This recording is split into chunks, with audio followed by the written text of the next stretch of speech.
raíces. Y es muy importante entender que todas tenemos raíces.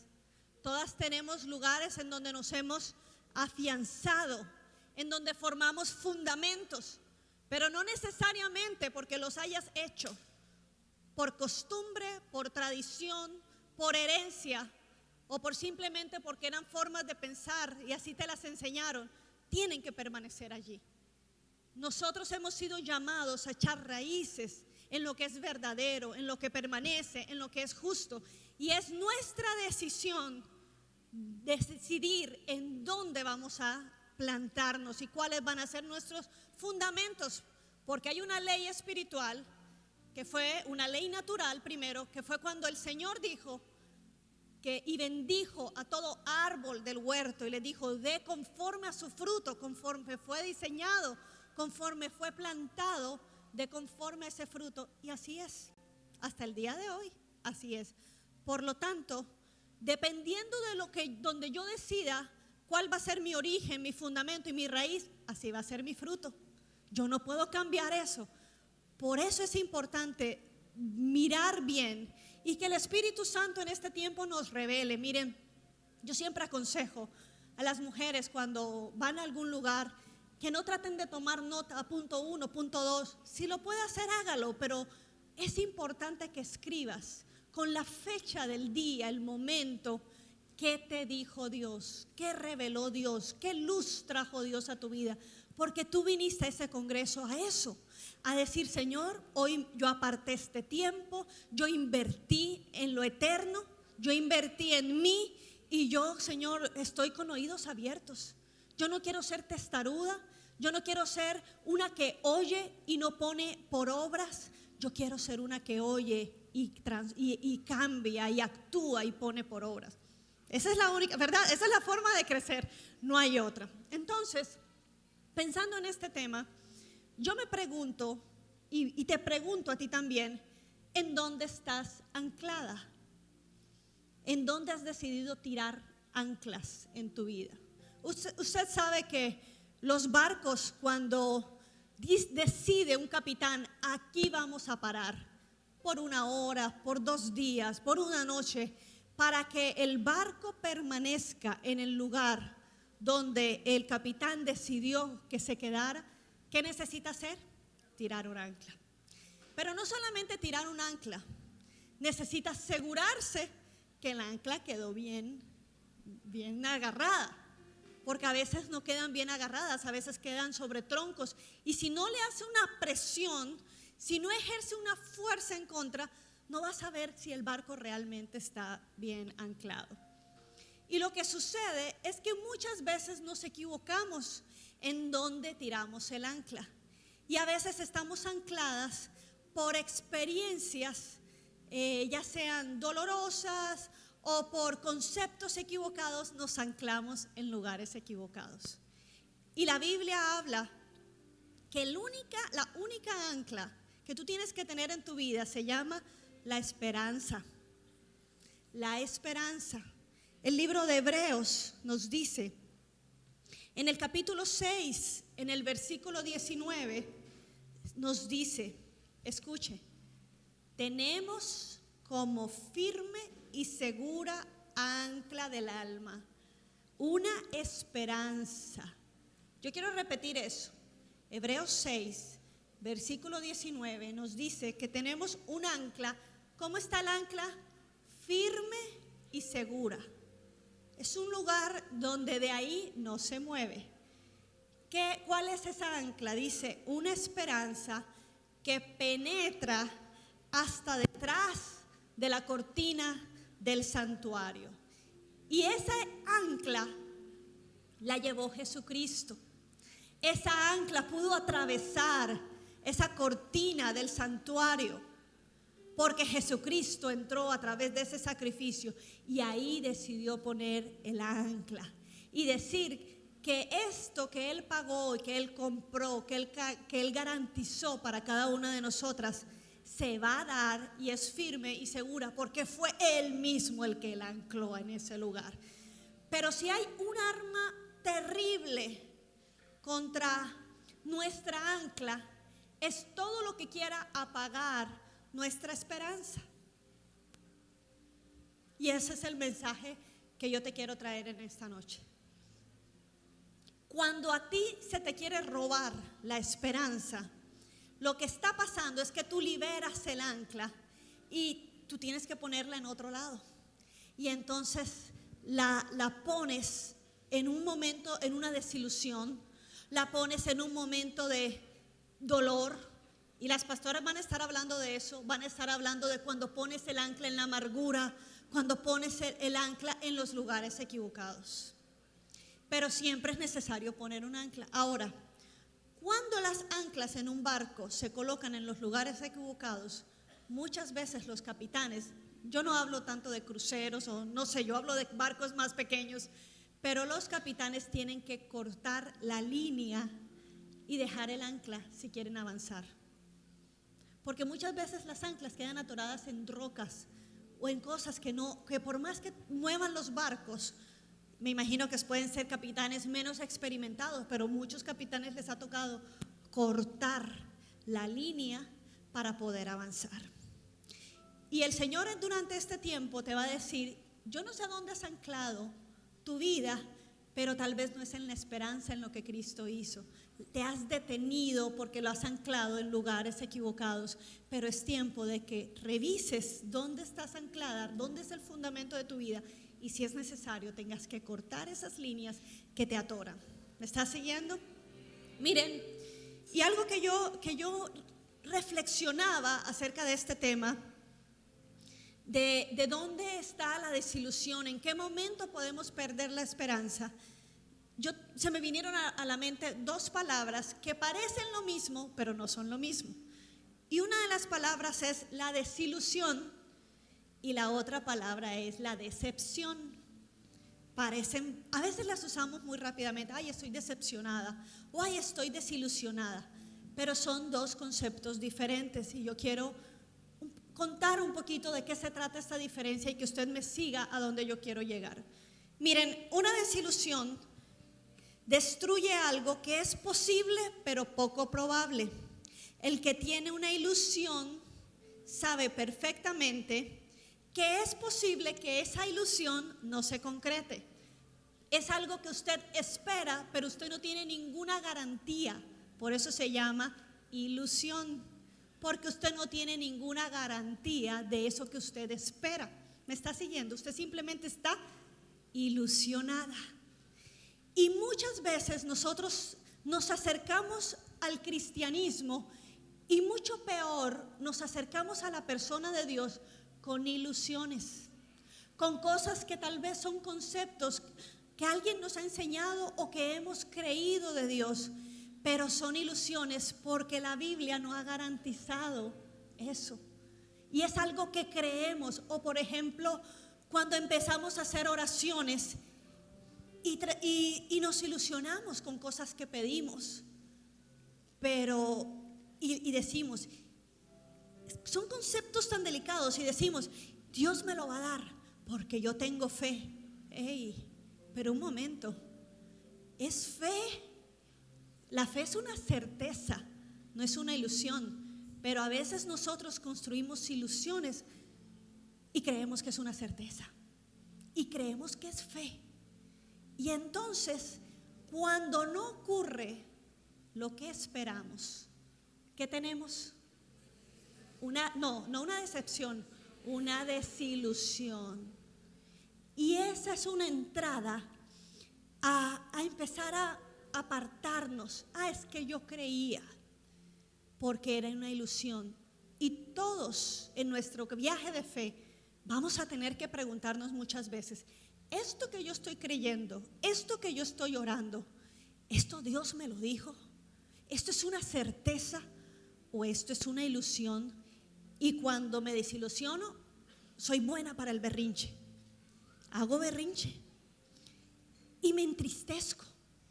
Y empezamos, ahora no voy a la iglesia, ahora no te diezmo, ahora es que porque pusimos una ilusión, pero Dios nunca te dijo, eso es. Miren, yo he estado meditando últimamente en esto también del tema de las señales. somos tan rápidas en decirle a Dios, ay Señor, te pongo una señal. Y cogemos conceptos bíblicos de señales, pero cuando estudiamos las señales en la Biblia, realmente las señales respondían primero a un llamado y a un desafío de Dios. Y nosotras estamos rápidamente tratando de negociar con nuestra fe y tratando de decirle, Señor, te pongo señales y Señor, te hago esto. Y cuando el Señor dice, espérate, mijita, pero tú estás ilusionándote, tú estás caminando.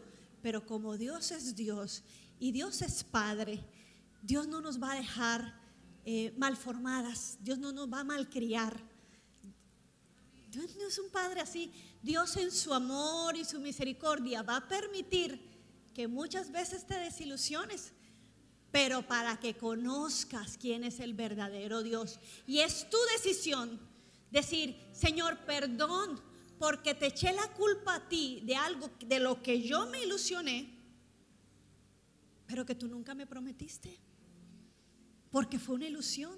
¿Me estás siguiendo? Entonces es nuestra responsabilidad, mujeres, porque tenemos la palabra, porque tenemos buenos lugares donde formarnos, de realmente no tener a Dios como ilusión, sino tenerlo como certeza, porque su palabra es veraz. Y la verdad no es una ilusión, es que verdad, y es probada, y dice, cielo y tierra pasarán, pero mi palabra, esa no va a pasar. Y si yo prometo cosas en mi palabra, eso no es tu fe no es una ilusión, es fe, porque está basado en certeza y en verdad. Pero nuestra ancla a veces está clavada no en la esperanza correcta de lo que Jesucristo hizo, de lo que yo soy, de lo que yo gano, sino en lo que yo puedo ganar con tener a Cristo de mi lado. Y Hebreos es un libro tremendo, porque este capítulo 6 de Hebreos empieza diciéndote, ya está bueno que dejemos niñerías y pasemos a la madurez. Aquí hay mujeres maduras, pero así como usted es una mujer madura por fuera, o sea, madura chévere, yo no estoy hablando ahí yo no estoy faltándole el respeto, todas somos mujeres, así como somos mujeres, que sí, es una mujer de temple, es una mujer formada, es una dama, es una mujer que así como nos vemos por fuera, seamos mucho mayores por dentro, que nuestro espíritu dé la talla de la clase del Dios que podemos conocer. Y Dios te está invitando a salir de las niñerías y decir, es tiempo de crecer, es tiempo de dejar rudimentos y volver, mi hija, pero volver a crucificar a Cristo, dice el escritor de Hebreos, sino que pasemos a caminar en las verdades, en las promesas, para entonces poder clamar por esas herencias y vivir en la verdad del evangelio de nuestro Señor. Amén. Entonces, eso por un lado, la desilusión. La desilusión me hace preguntar, ¿realmente el Dios que conozco es el Dios verdadero? Y bendito Espíritu Santo, que su tarea es revelarnos al Dios verdadero, es revelárnoslos. Y si tiene que desilusionarte, en buena hora, para que conozcas al Dios verdadero. Y en medio de las lloraditas, Él va a decir, no importa, mijita, como con una niña. Ya mi hija se fue, a veces tengo cuidado de hablar con ella porque ella dice, mamá, eso era privado. Entonces tengo cuidado. Pero miren, desde que ella está pequeña y vino Navidad y allá, pues todos lados está Papá Noel. Y yo le dije, no, mi amor, nada de Papá Noel. En Navidad celebramos que Jesús nació y entonces pues hacemos una fiesta y los papás compran un regalo. Y me dijo, ¿y por qué si Él es el que está cumpliendo años, por qué nosotros recibimos regalos? Y son de esas preguntas que yo me quedo así como, sí, ¿verdad? Bueno, no sé, mi amor, pero tú aprovecha que es una tradición y te voy a dar regalos. El asunto es que ella siempre sabe que no es Papá Noel, que Papá Noel, bueno, es una leyenda. De hecho, no es tan leyenda, es basado en una historia de un gran hombre de Dios que hacía cosas buenas y que daba no regalos, sino comida a los niños pobres en un lugar llamado Bali, y él se llamaba Nicolás, y entonces por ahí vino la tradición y se convirtió entonces se cambió el personaje y hoy en día es Papá Noel. Pero ella sabía que no es que viene en una chimenea, ni que tiene venados, pero bueno, ella lo sabe. Llegó al colegio y entonces me habla una mamá y me dice, yo quiero preguntarte algo, yo sé que tu hija es cristiana, ella va a un colegio que no es cristiano, y me dice, es que mi hija me dijo que tu hija de 5 años le dijo que Papá Noel no existe, y a todos los niños del salón le dijo, eso es mentira. Yo empecé a disculparme, ay, discúlpame que, no, me dijo, tranquila, pero me llamó la atención, y es que tú no le dices mentiras a tu hija. Y yo le dije, mira, yo decidí no decirle mentiras a mi hija, yo decidí hablarle con la verdad. Claro, cuando a veces quiere preguntar más, todavía no es el tiempo de hablar de algunas verdades, como eso de dónde vienen los bebés y cosas así. Uno dice, ay, se lo embolata uno un poquito, ¿no? Pero siempre hablarles la verdad. ¿Saben por qué? Porque yo no quiero una desilusión en mi hija y que yo se la cause, no. O sea, pues es nuestra decisión. Como familia decidimos hablar la verdad para no desilusionar, para no... Ay, y me decía una amiga, es que esa mamá me dijo, es que yo me acordé el día que yo me enteré que no era Papá Noel, sino mis papás, y me dio un dolor. Y yo dije, ay, qué bueno. Yo, ¿ves? Por eso es que yo decido hablarle a mi hija la verdad. La desilusión se combate con la verdad. Pero hay otra palabra que estuvimos hablando y es la decepción. Y la decepción es una certeza que se desmonta. Es una verdad que se rompe y que te destroza. Y esa duele porque esa es permanente. Y esa desilusión nos las hacen los seres humanos. Esa decepción nos las ocasionan los seres humanos. Y causan heridas y transforman nuestra alma. ¿En qué sentido? En que si no sabemos tratarlas correctamente, nosotros vamos a ser modificados y vamos a ser cambiados a causa de esas decepciones, ¿verdad que sí? Nos volvemos precavidas, ya no entrego mi corazón, nos volvemos vengativas, me la paga, ¿verdad? Me la vengo porque me la vengo. Como una amiga que estaba recién en el Señor y leía la palabra de Dios y decía, mira, es que la Biblia dice, mía es la venganza, yo pagaré, dice el Señor, o sea, yo pagaré, mía es la venganza. Luego otra amiga me dijo, esa amiga de la universidad me acuerdo, y me dijo, uy Gloriana, yo me siento tan contenta porque yo estoy creciendo en esto, y hoy llegó una amiga a mi casa y yo le pude dar un consejo bíblico. Yo le dije, ¿en serio? ¿Y qué pasó? Era una amiga de la universidad y me dijo, mira, era mi vecina y llegó toda golpeada por el marido, y yo le dije, ¿sabes qué? La Biblia dice, dale. Ay, Evelyn, ¿cómo así que la Biblia dice, dale? Y yo le vi la desilusión, no en la cara como, o la decepción, o sea, ella creía que era una verdad. Y ella dice, no, sí dice. Yo, ¿pero qué leíste? Yo leí que Jesús dijo, si un enemigo te pega en una mejilla, dale la otra. A veces creemos verdades, pero es por mala interpretación, ¿verdad?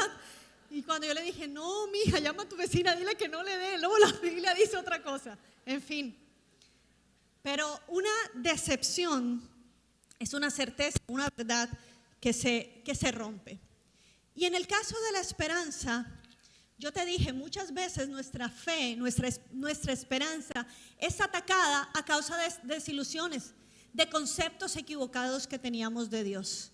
Pero lo que nunca puede ser decepcionado en tu vida es cuando tienes la certeza y la confianza en que conoces realmente a tu Dios. Y cuando conoces realmente a tu Dios, quiere decir que tu ancla está bien puesta, y aunque vengan tormentas y aunque vengan situaciones difíciles, tu vida no va a ser arrastrada. Tu vida va a estar anclada porque tú estás basada en algo que no se decepciona, que es veraz y que es Dios. ¿Me está siguiendo? Por eso es interesante que afrontemos las tormentas de la vida como realmente son. Pero miren, hay una gran tentación en nuestro caminar, en a veces confundirnos en este tema. Le pasó a Juan el Bautista, un hombre que Jesús dijo de él que no hay otro mayor que él. Juan el Bautista, un gran profeta.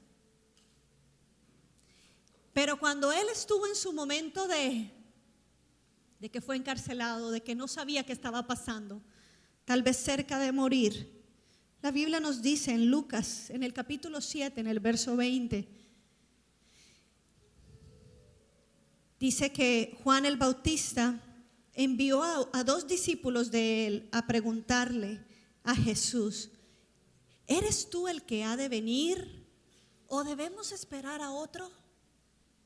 ¿No fue este el Juan que dijo a Jesús un tiempo atrás: de este yo no soy digno ni siquiera de atar las correas de su sandalia, yo no soy digno de bautizarlo, tú más bien me tienes que bautizar?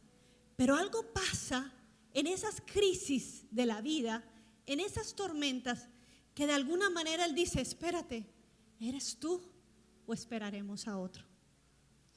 Y dice la palabra de Dios, no copié aquí el versículo, pero la respuesta de Jesús, si usted sigue leyendo en el verso 21, es que me encanta, porque Jesús, en ese momento en que los mensajeros de Juan son enviados, dice la palabra de Dios en Lucas, que Jesús empezó a sanar a muchos.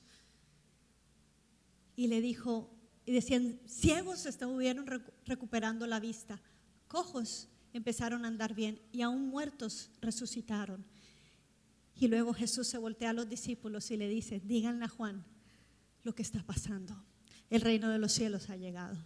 Los ciegos están recibiendo vista, los cojos están caminando, los muertos están resucitando, y los oprimidos por tristeza están siendo liberados. Díganle a Juan que no se ha equivocado. Díganle a Juan que aunque está dudando y aunque tal vez está diciendo: Señor, yo creí que eras, pero ¿qué pasa que estoy aquí? No estoy viendo, duró muy poco mi ministerio. Tal vez no era como lo planeaba, Señor. Y eso es un hilo muy delgado, porque a veces tal vez no era como lo planeaba, Señor, y puedo desilusionarme. Pero tengo una certeza, que aunque no sea como yo lo planeo, el Señor está por encima de eso, tomando control. Por eso te invito, mujer, que lo único que no te pueden robar es tu conocimiento verdadero del Dios vivo. Que no sea una ilusión. Aunque sea posible que en los momentos de tormenta te tengas que agarrar y decirle: Señor, realmente era esto. Pero cuando te agarras de esa certeza, la respuesta viene. Y Jesús te va a decir: tranquila, tranquilo Juan, porque no ha habido hombre mayor que tú en esta tierra. Tranquilo Juan, que preparaste el camino, hiciste bien el trabajo. Tranquilo Juan, que valió la pena tu sacrificio, tu santidad, tu entrega. El único hombre que fue bautizado desde el vientre de su madre con el Espíritu Santo tuvo esa crisis. Pienso también en los discípulos de Emaús, que van de regreso cuando se cumple el 3er día, y nada pasa a pesar de que ellos ya tenían testimonio, no solamente de mujeres, sino de otros hermanos, de que la tumba estaba vacía. Pero como el testimonio de ellos era que Jesús, que no habían visto a Jesús, ya ellos estaban caminando de regreso a hacer lo que hacían antes de conocer a Jesús. Y yo no sé si en este lugar hay mujeres que puedan estar de regreso, porque tal vez las cosas no salieron como esperabas. Ellos lo dicen ahí en el pasaje de los discípulos que regresan a Emaús, en Lucas, en el capítulo 24, lo encuentras del versículo 13 al 27. Aquel mismo día, empieza el texto. ¿Qué mismo día? El domingo de resurrección. Aquel mismo día, 2 de ellos se dirigían ya a un pueblo llamado Emaús, a unos 11 kilómetros de Jerusalén. Iban conversando sobre todo lo que había acontecido. Y sucedió que mientras hablaban y discutían, Jesús mismo se acercó. Jesús mismo. Y es que en medio de la desilusión, Jesús mismo se acerca. Y pienso en una Agar, es que en una Agar que está embarazada de su amo o del esposo de su ama, Abraham, y sale huyendo porque no entiende, porque no aguanta, y sale huyendo y se le encuentra un ángel, la presencia de Dios, y le dice: ¿de dónde vienes y a dónde vas? Y aquí Jesús mismo se acercó y comenzó a caminar con ellos. Y es que en medio de una desilusión, Cristo camina contigo. A Él no le asustan mis dudas, a Él no le asustan mis preguntas, porque Él no dice: ay, ya, dudaste. Él viene a restaurar la fe y a quitar la ilusión por la certeza. Espérate y te aclaro el panorama. Fue lo que quiso hacer Jesús. Espérate y lo aclaro. Y entonces comienza a caminar, pero les pregunta: ¿qué vienen discutiendo por el camino? Entonces ellos se detienen y cabizbajos, uno de ellos, llamado Cleofas, le dijo: ¿eres tú el único peregrino en Jerusalén que no se ha enterado de todo lo que ha pasado recientemente? Bueno, ¿y qué es lo que ha pasado? Y me encanta esto de Dios siempre. ¿Qué pasa? ¿Cómo te llamas? ¿Quién eres? ¿De dónde huyes? En la Biblia, el Dios que lo sabe todo, que lo conoce todo, hace preguntas, pero es para que nosotros mismos saquemos qué es lo que pasa, ¿no? Sepamos qué es lo que está pasando. Y entonces ellos dicen: bueno, lo de Jesús de Nazaret, Él era un profeta poderoso en obras y en palabras delante de Dios y de todo el pueblo. Los jefes de los sacerdotes y nuestros gobernantes lo entregaron para ser condenado a muerte y lo crucificaron. Y miren lo que dice: pero nosotros abrigábamos la esperanza. O sea, del verbo ya no. Abrigábamos la esperanza de que era Él. Y escuche cuál esperanza era la que ellos esperaban. Ellos esperaban de que Jesús fuera quien redimiría a Israel. Su plan era como: Señor, yo esperaba que nos libraras de la opresión romana, que librara por fin a Israel y gobernaríamos. Ellos tenían su propia idea y su propio concepto de Jesús, aunque caminaron con Él, pero no entendieron el plan de Dios. Y entonces dice: es más, ya hace 3 días que sucedió todo esto. Y ahí vienen también algunas mujeres de nuestro grupo, nos dejaron asombrados, porque esta mañana muy temprano fueron al sepulcro, pero no hallaron su cuerpo. Y cuando volvieron nos contaron que se les habían aparecido unos ángeles quienes le dijeron que Él está vivo. Algunos de nuestros compañeros fueron después al sepulcro y tal cual como lo habían dicho las mujeres, estaba vacío, pero a Él no lo vieron. O sea, estaban tan desesperanzados que ni noticias de un cuerpo que no estaba allí, de una piedra rodada impresionantemente, ya eso fue un milagro. Estaban ya tan desilusionados que ni eso los detuvo a esperar, sino que ya estaban de regreso. Y ahí es donde Jesús le dice: qué torpes son ustedes y qué tardos de corazón para creer todo lo que han dicho los profetas. Y aquí yo veo 2 elementos que hacen que nosotras mismas nos engañemos o que nosotras mismas nos desilusionemos, y es ser tontas, es no investigar, es no preguntar, es no conocer. Y por eso le dice: qué torpes son ustedes. Y ahora usted va a decir: y ahora esta señora vino de tan lejos a decirme torpe y tonta. No, yo no, lo dijo Jesús. Qué torpes son a ellos ustedes y qué tardos de corazón. Ojo, es que hay una actitud en el corazón que tiene que decir, no mi voluntad, sino la tuya. Y esa es la actitud de rendición que debemos nosotros tener para conocer a Dios. Señor, no a mi forma, sino a tu forma, Señor. Y eso es madurez, eso es crecimiento. A tu forma, Señor, para creer todo lo que han dicho los profetas. Y sigue diciendo Jesús, ¿acaso no tenía que sufrir el Cristo estas cosas antes de entrar a su gloria?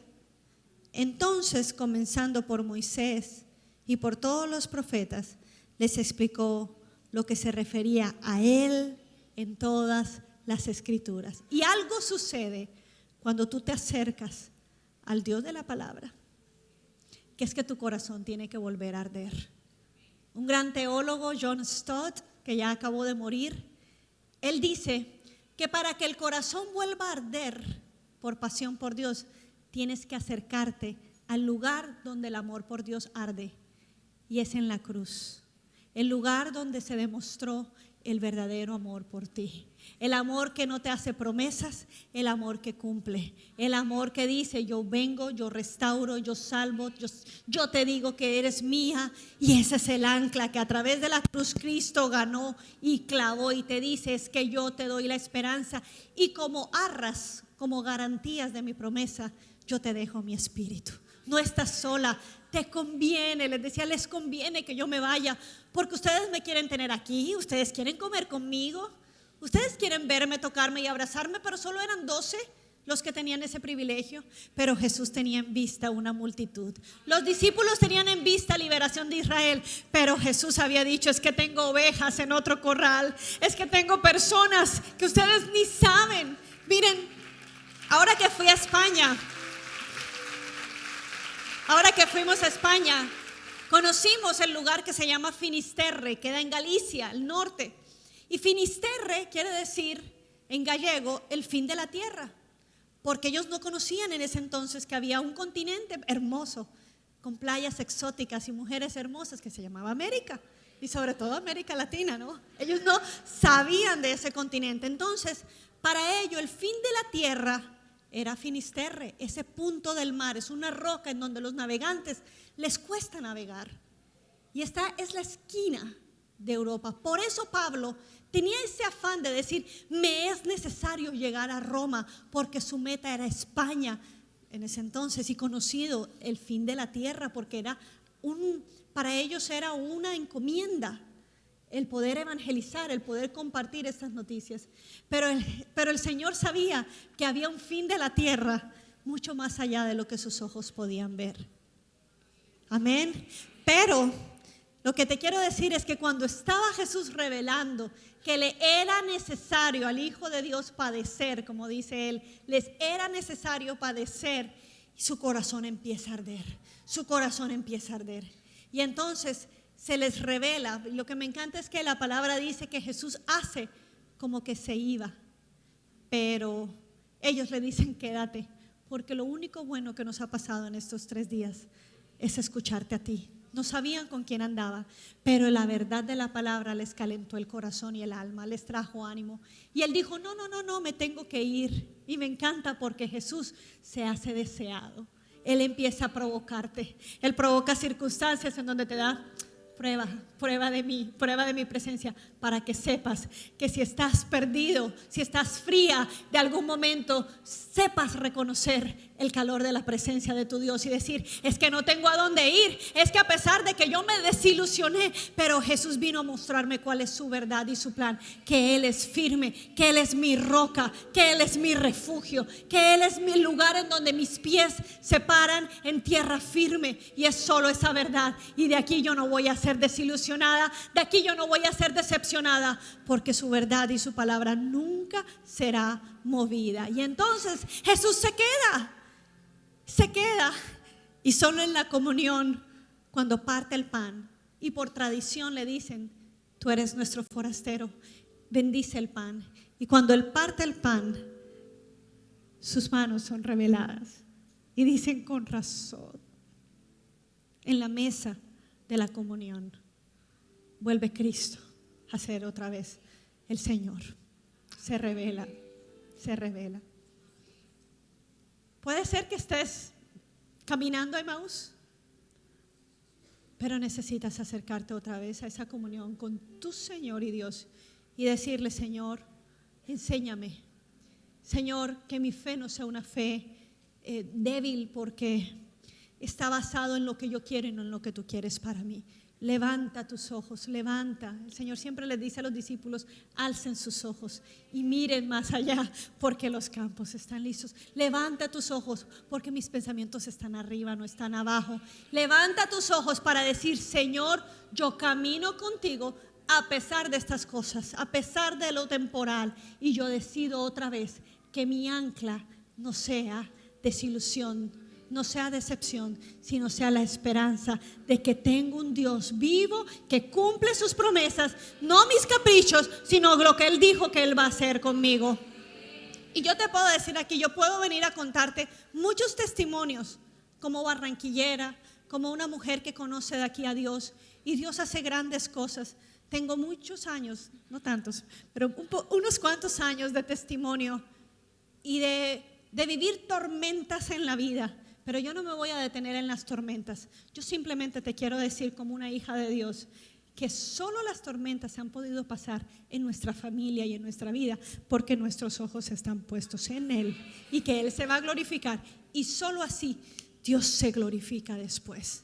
Lo único que quería compartirte es que cuando nosotros estuvimos casados, mi esposo y yo estuvimos ya deseando un bebé, y cuando por fin quedamos embarazados, la ilusión es muy grande, tanto para él como para mí. Pero justo esa semana de que nos dan la noticia que habíamos perdido a ese bebé, a ese embarazo, Dios me lleva a su palabra y me lleva a Romanos capítulo 1, capítulo 2, capítulo 3, y empiezo el Espíritu Santo, yo empiezo a deleitarme con lo que es el tema de la soberanía de Dios y la misericordia de Dios. Y empiezo yo a deleitarme con eso, pero yo no sabía que eso iba a ser provisión para lo que venía. Porque cuando viene la noticia de la pérdida y llegas a tu casa, bueno, pasaste un legrado, y te acuestas a dormir, y se acuesta Danilo al lado. Y hay esos silencios. Yo dije: Señor, le agarré la mano a él y le dije: Señor, yo no te pregunto cosas, Señor. Yo no quiero preguntarte el por qué. Yo quiero que tú sepas que tú eres Dios, que tú eres bueno, que nadie cambia, que mi amor por ti es firme, que tú te vas a glorificar en todo. Y yo lo que empecé a vivir con él fue que en ese cuarto empezó a haber una alabanza y una adoración, que fue lo que sanó rápidamente mi corazón. Y a veces las anclas están atoradas porque sigues mirando: ay, cómo me quedé aquí. Pero el Señor dice: espérate, mira mi nombre, y empieza a adorar al Señor y a decir: Señor, yo sé quién eres tú, yo sé quién, Señor, en quién estoy plantada. Y entonces algo ocurre, que el Señor es el que corta esas líneas que están amarradas, esas anclas en donde no deben ser, y empieza tu esperanza a crecer. Amén. Yo quiero que donde estés cierres tus ojos y levantes tus manos y le digas: Señor, yo hoy pongo mi ancla en ti. Y si hay alguna mujer que está aquí que nunca antes le ha dicho al Señor: Señor, yo quiero que mi ancla esté en ti, que mi vida esté parada, fundamentada en ti, yo te doy la oportunidad en estos minutos que quedan, que tú le digas al Señor: a partir de hoy, yo quiero poner, Señor, mi vida en ti, Señor. Yo quiero estar anclada en ti, Jesús, y yo creo que ese sacrificio cubre mi vida, me cubre de pecados y me llama hija. Yo no sé si hay alguna mujer que es nueva en esto o que ha decidido venir por primera o segunda vez, y les pido que bajen las manos las que no están deseando esto, pero las que hoy dicen: yo quiero a partir de hoy anclar mi vida en Jesús. Yo quiero darte esta oportunidad, y todas con sus ojos cerrados, que nos ayuden en esto. Y si tú quieres hacerlo, levanta tu mano. Yo veo tu mano, yo veo sus manos. yo veo, pero Jesús las ve. Aquí está Jesús diciendo, yo tomo tu mano, yo tomo tu mano, yo tomo tu vida. Yo soy tu Salvador, yo soy tu Señor. Y ahora yo te invito a que tú le digas a Jesús, dile: Señor Jesús, hoy te entrego mi vida. Yo creo en ti, Señor, y tú no eres una ilusión, tú eres veraz, tú eres la verdad de mi vida. Dile: Señor, perdóname por haber puesto mi vida en ilusiones, por haber puesto mis esperanzas en personas, por haber puesto mi vida aún en criterios de ti que yo misma me creé. Pero ahora, Señor, yo te pido, muéstrate a mí, Señor. Tómame, Señor. Yo quiero ser tu hija. Y yo lo creo, Señor, porque creo en tu sacrificio. Esa oración solo tú se la puedes decir a tu Dios. Y que tú puedas decirle: Señor, a partir de hoy, Señor, yo quiero que tú te reveles a mí, Señor. Quiero conocerte más. Quiero que tú seas mi ancla. En el nombre de Jesús. Amén y amén.